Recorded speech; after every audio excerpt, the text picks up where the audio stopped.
A life of an athlete is not an easy thing. If you really want to be an athlete, know that your life as an athlete is a very short life and a very intense life.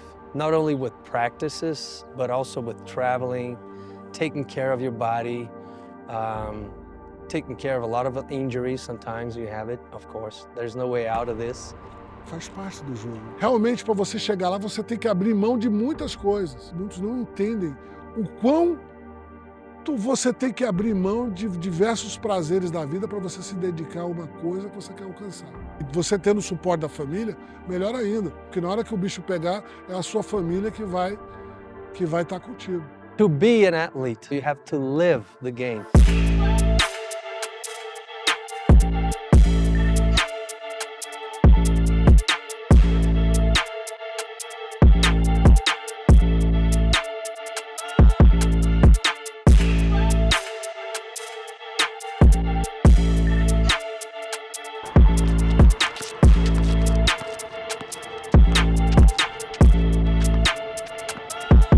So I first started playing so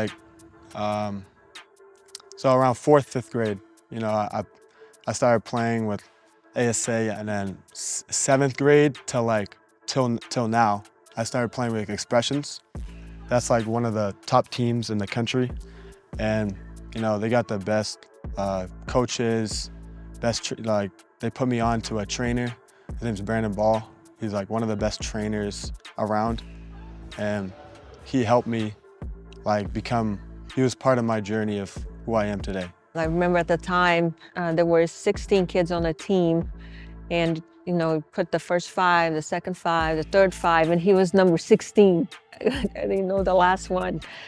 But he was very persistent. He works really hard. He loves the sport. And after that, you know, once he started, started becoming serious, and got to the point today where he's one of the best ones out there.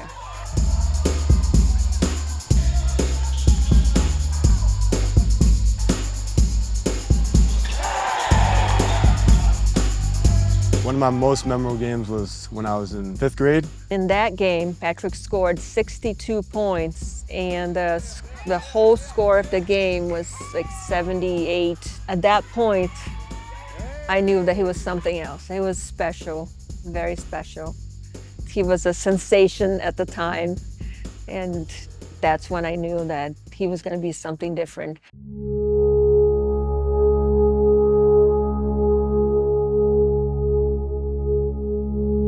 There was one turning point where, you know, I got injured really bad in my knee. It was a fracture in my tibial tubercle. So, you know, that was very disappointing. I mean, you know, I thought it was gonna be like one of those injuries where it takes so long and, you know, you won't be the person like you were. And so that, you know, that got me really disappointed.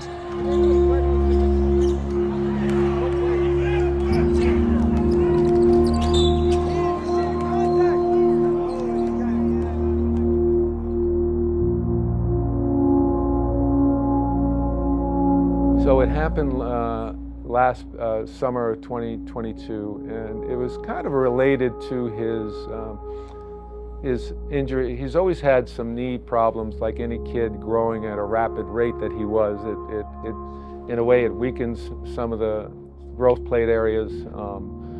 And he was right before he injured, he was really struggling with that, to the point where the tournament that he went to, that he actually broke his leg. Prior to that, we were at an orthopedic surgeon, and they wanted to shut him down for a month, let everything heal.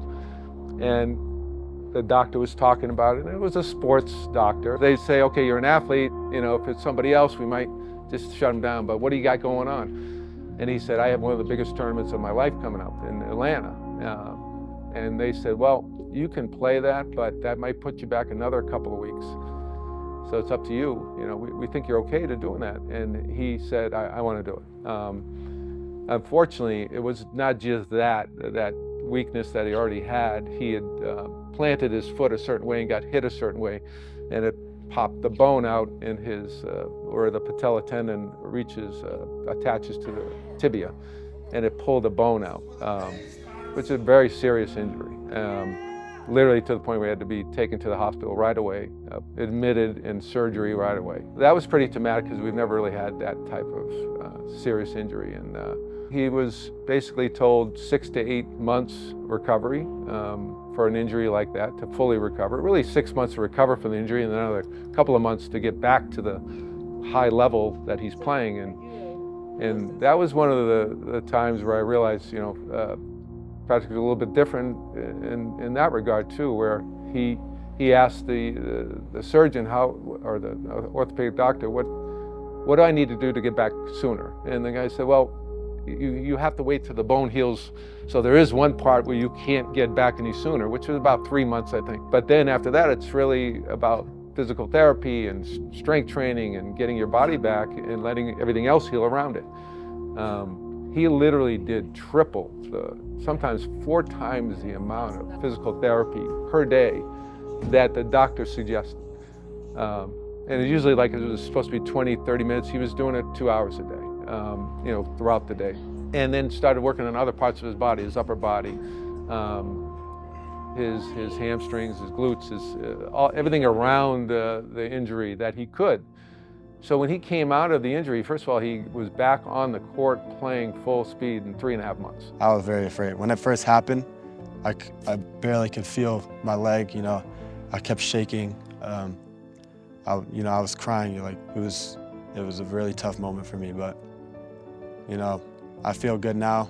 I overcame that injury, and when I start having injuries, I know exactly what to do because I overcame one of my biggest injuries. You know, that was one of the turning points where I was like, where this can't like send me back. I can't like go downwards. I have to keep going up, you know. So that was one of the major parts of my life where I overcome my injury and became better.